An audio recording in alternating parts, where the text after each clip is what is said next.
Hey guys, I'm Jeff. I'm the senior colorist at Dungeon Beach. So we're a boutique post house in Williamsburg, not too far from Lisa in New York. And yes, the Scratch 9.3 beta fell off of a truck last week, and I had a chance to install it and play around with it. And what's really exciting is the addition of NDI. I did not know a lot about NDI before I saw that it was in Scratch 9.3. I knew that it was SDI over the network. And what was really cool is even though it's over the network, your own computer that you may be running Scratch on is able to actually see that output. And it's sort of, you can kind of use it as a virtual output to connect to other apps. And the main thing that I've been doing that I'll show you guys is basically using it as a way to connect to SetStream.io. So you have another option outside of the native Scratch streaming to basically get to SetStream.io and take advantage of their WebRTC protocol, which is actually quite a bit faster than the RTMP, and we're going to demo that. So I'm going to show my screen and basically show like two things that you need to do to get up and running. So I'm going to click share screen and sharing. So you guys should be able to see my screen now. I'm going to minimize everybody. This is Scratch 9.3, and basically NDI is in the same place as the other SDI. So go ahead to your system settings right here. And basically under general, configure, now you're going to see an option for NDI, just like you have for your SDI. You know, I've got a deck link. I'm sure most people have a deck link as well, where you also have Nobe if you've got that plugin. Go ahead and select NDI, turn it on. I forgot to do that. Make sure you turn it on, and go ahead and enable channel 1 as an output. There's also input, so I think you could use it with Live Assist, or if you were creative, you could use it in some other ways. I haven't, so I'll just leave one output on, Rec 709. And so now Scratch is outputting to through NDI. Now, the other super important thing you have to do, I'm going to flip over to the desktop, is you have to install these NDI sort of extensions, sort of plugin from NewTek. NDI.tools, NDI.tv.tools. Go ahead, download this and install it. It's free. Once you do that, everybody might be in the way. Okay, cool. You'll then have this little yellow NDI sort of icon here, right? So if you right click on this, and on Mac, I believe it's top right. This is the name of my computer. I don't know why it's called Desktop Bugabird, but now you see, well, you see After Effects, but you also see Assimilate A. If you had enabled multiple channels, you'd see B, C, and D.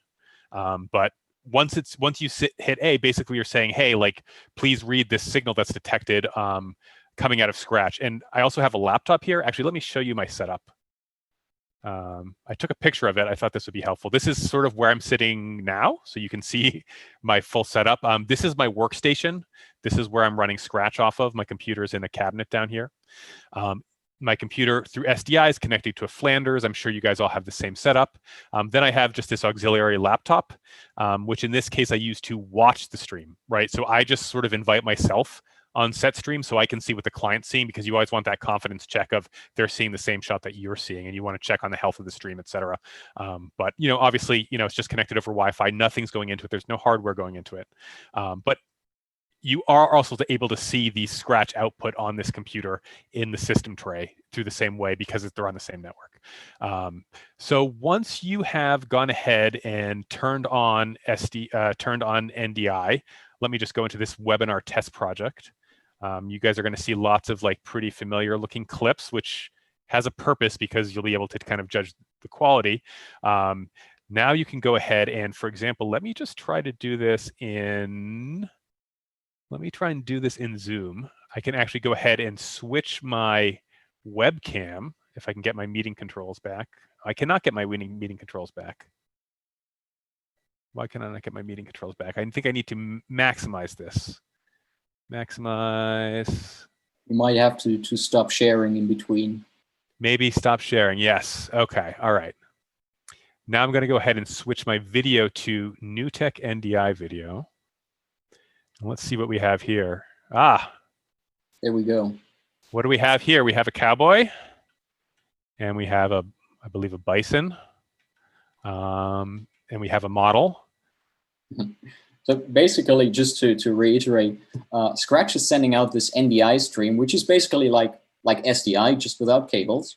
And that little app that Jeff showed us is basically turning that signal into a webcam-like signal. So in Zoom or in Skype or whatever app that supports webcams, you can then, instead of choosing your normal webcam, just choose that other webcam called NDI, and you can display in the stream right out of scratch.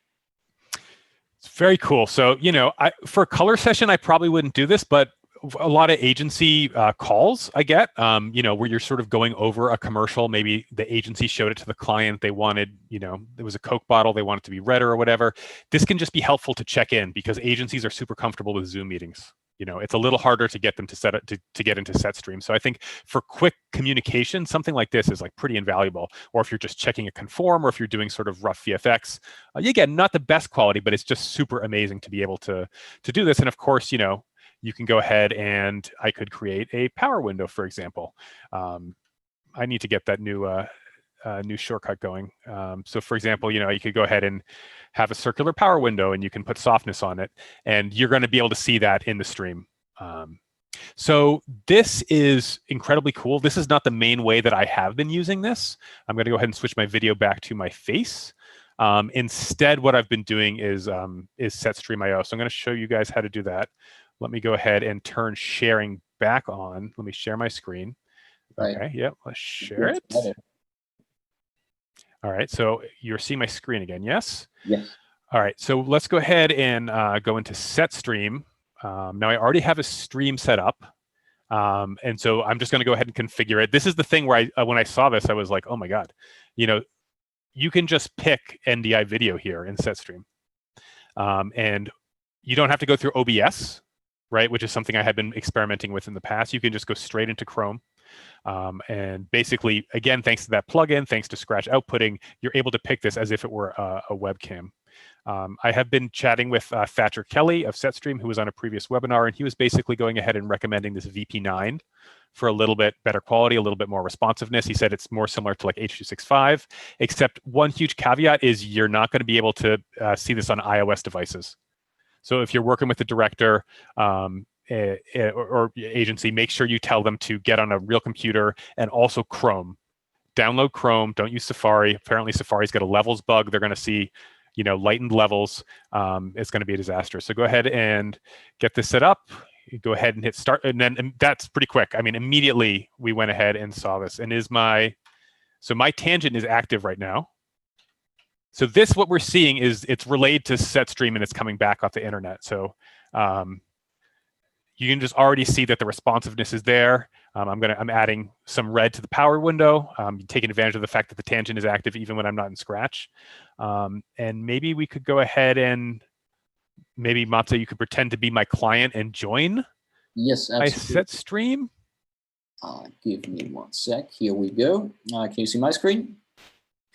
So I got the invite, and I'll just copy the password, click the link, go in here, enter the password, sign in, and hit play.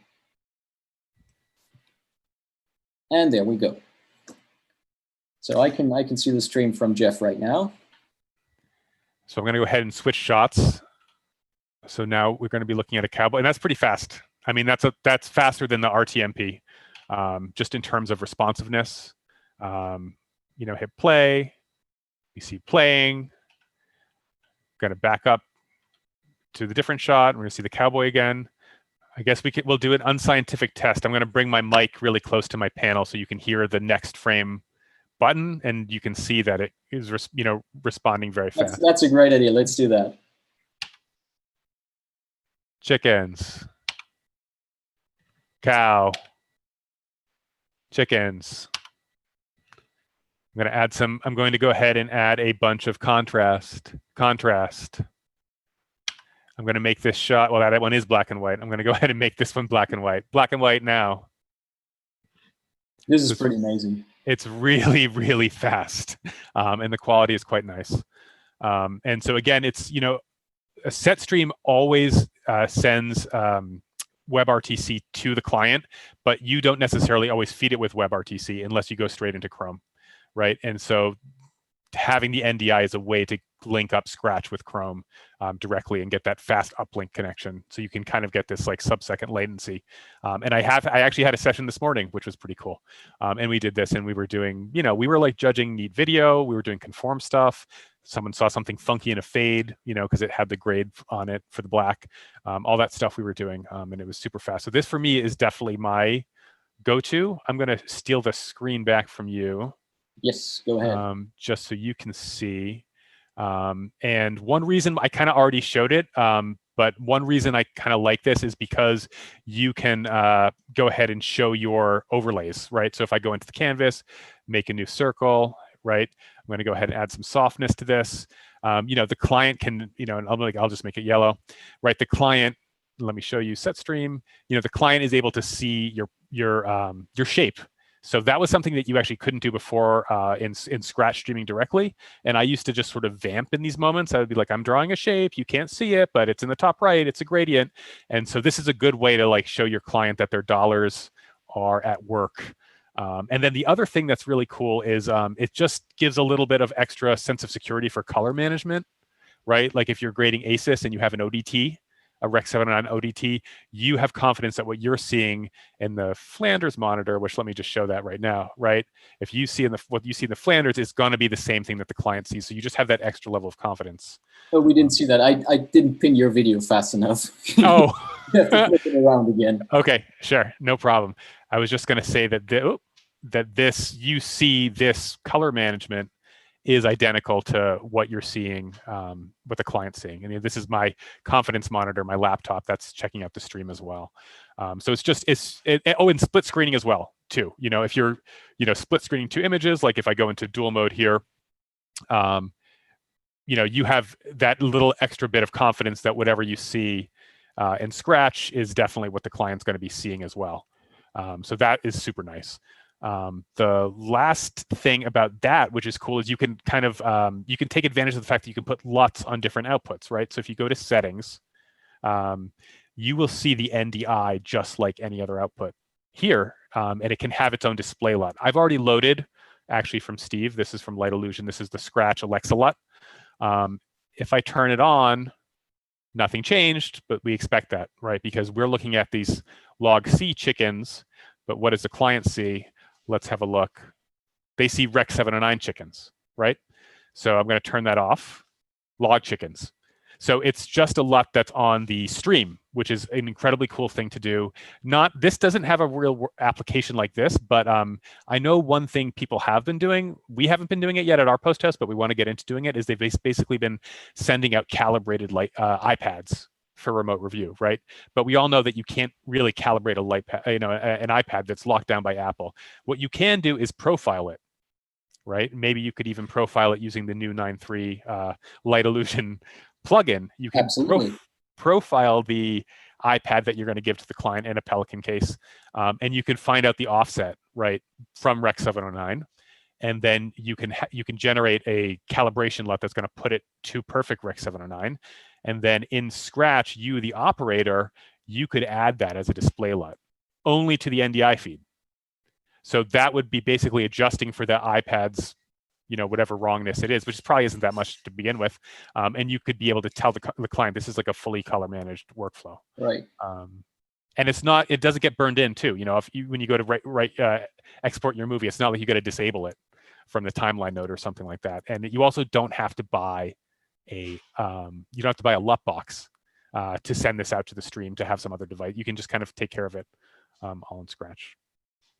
The last thing that is a super cool benefit of NDI is you can output things that are not just Scratch. So I was inspired by the previous webinar, which is about VFX, to help me rediscover the round trip to After Effects plugin, which I hadn't been using too much, but is actually super cool. So let's say I'm grading with a client and we're doing a milk commercial. It's about chocolate milk, and they just really want this cow to stand out from the background. I want to use RotoBrush and After Effects to do that. I'm going to flip over to the construct, and I'm going to go to Tools. I'm going to click After Effects. That's pretty quick. I'm immediately in After Effects now with this shot, right? But let's look at Frame.io. So not Frame.io, it's a SetStream.io. So SetStream.io is still in Assimilate. What I'm going to do is right-click this NDI plugin. I'm going to go ahead and switch it to After Effects. All right. Now, the stream just refreshed. It's the same image, but we are looking at After Effects right now. I'm going to go ahead and roto brush this real quick with you guys. I'm not the most amazing roto artist, but I'm going to go ahead and switch to roto brush. So let's get this cow going. And what's happening as I roto brush? Let's look. Oh, so we're seeing the alpha. So this is pretty cool. So you can impress a client like this. We're going to go ahead and just get the whole cow. Let's get this cow going. We're impressing the client. They are checking out our roto work. They're watching the cow sort of come to life against alpha. And now let's just go ahead and let's send this. I'll send it to the tray. Okay. The roto's animating. Client sees this too. They see the output in After Effects. Now we're back in Scratch, right? So I need to not forget to go ahead and switch the output back to Scratch. Let's switch it back to Assimilate. All right, we're in Scratch. Let's check out this shot. And what I'm going to do is open up the tray. And here it is from After Effects. That was my rehearsal from After Effects. So now we basically have added the shot over here. And what I want to do is add it as a matte. So let's go ahead and do that. Let me hide the tray. Let me go ahead and desaturate the background. In the fill matte, let's go ahead and add. And let's, oh, sorry, not to that. No, I want to add it there. I want to make a new layer. Let's go ahead and add the cow there. And let's go ahead and turn off recursivity. And let's just get it nice and saturated. All right, I think I messed something up. I needed to put it in fill. Let's clear it. Yes, let's go ahead and put it in fill here. All right, so now I have this matte. So now I can go ahead and, I think, saturate it. Am I doing something wrong? Yes. Yes, there we go. There we go. So now we have a fully saturated cow and we have a black and white background. And then let's just go ahead and add a little bit of contrast. And so let's just see what we're seeing on, oops, we don't want to see any chickens.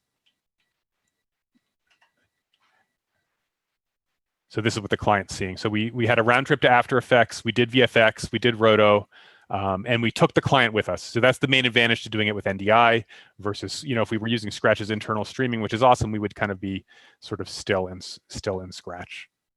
So that's kind of it for the NDI workflow. I mean, I found it really nice, and it's definitely going to be sort of my my sort of go-to from there.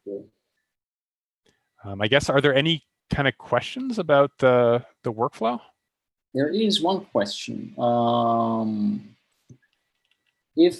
If I wanted, Ashzoom is asking, so if I wanted a DOP to watch from his iPhone, what settings in SetStream would you recommend? Oh, because we just said that it doesn't work on an iPhone? I don't know. Right. I think VP8 will work. I would just check. I haven't done it, but I think it's worth checking. I think VP8 will work. I think. If not, maybe this H.264 I tried, but it didn't look very nice at all. It was sort of like Sega Genesis pixelation type stuff. So I think VP8 will work, but I would definitely do a test. That said, you know, Safari has a problem, at least on macOS. I don't know if it also has a problem on the iPad. I would assume yes. I know you can download Chrome on an iPad, so I would try to, you know, on your own iPhone or iPad, download Chrome and see, you know, if it works. Maybe that will work with VP9. I'm not sure. Okay. One question from Peter Hacker: If clients are willing to pay for SetStream, what are the alternatives? Do you have any? Well, I had been using YouTube, you know, prior to SetStream, but SetStream is not that expensive though. I mean, it's like $50 for 3 hours. So I would say, you know, if you're not making enough money to be able to spend $50 for 3 hours on that job probably does not deserve SetStream. And I would just do it on Zoom or just send stills and just, hey, 2 rounds of revision, done. But I think, for anything with a proper rate, it shouldn't be a big deal to get, because you don't necessarily, if you were doing like a feature for 6 days, it would add up. That would be expensive to rent SetStream for that long. But what I've been doing is more like, like I did a big whiskey commercial last week, and it was more, look development on your own, send stills, send a posting. Okay, let's get together for a session, and it's sort of 3 concentrated hours of together, and then go away and frame IO. So, if I find the 3 hours, you can do quite a bit. But I mean, I know people are doing stuff like trying to rent Amazon web service storage directly and streaming through there. That's an option. And of course, Zoom, right? We kind of just did it here. You could go on Zoom and kind of just share your screen as your webcam. That should be an option for a production that can't afford to pay for SetStream. But I like SetStream. Yeah, it is pretty good. It is. Okay, I saw you had an iPad on your desk showing scope. Yes. And I saw that during the rehearsal. I'm Let's kind do of it. interested because we ran out of time before the webinar started. So, how did you get the scopes onto the iPad there? Yes. Is my screen still being shared? Yes. Okay, good. So I just launched Nobe OmniScope. Let's go to Scratch. And let's go over here and let's check it out. All right. So the connection has been established. We're seeing the cow in OmniScope. What's cool about this, again, there's no special connection here. Let me go ahead and drag this down. Let me show you what I'm doing. So the video, 1 sec. Here we go. See, I've got my iPad underneath my monitor. Woo! And I'm basically just dragging it off of my main display onto my iPad.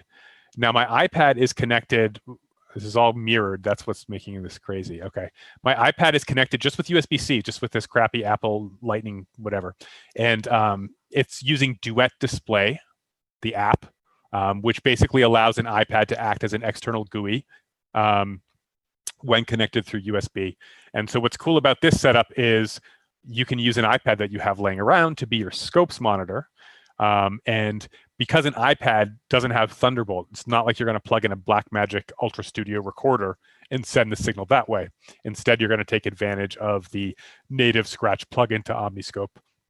And what's kind of cool is, let's see if we can get this sort of like wide shot here, something like this. Basically, just everything is connected. There's only one piece of I/O, which is the deck link going to my Flanders, but I get scopes with the native Scratch plugin, and I also have streaming out with the native Scratch plugin, and so that's super cool to do this all without having to like shell out for an extra, LutBox or an extra BMD I/O device. Right. Okay. Well, thanks, Jeff, for walking us through NDI and SetStream IO and OmniScope. And yeah, with that, we're pretty much at the end of today's online session. Do you have any questions? I don't see any right now, but if there are still questions, you know where to find me. And yeah, with that, thanks so much for staying with us. Stay safe and healthy. See you all soon.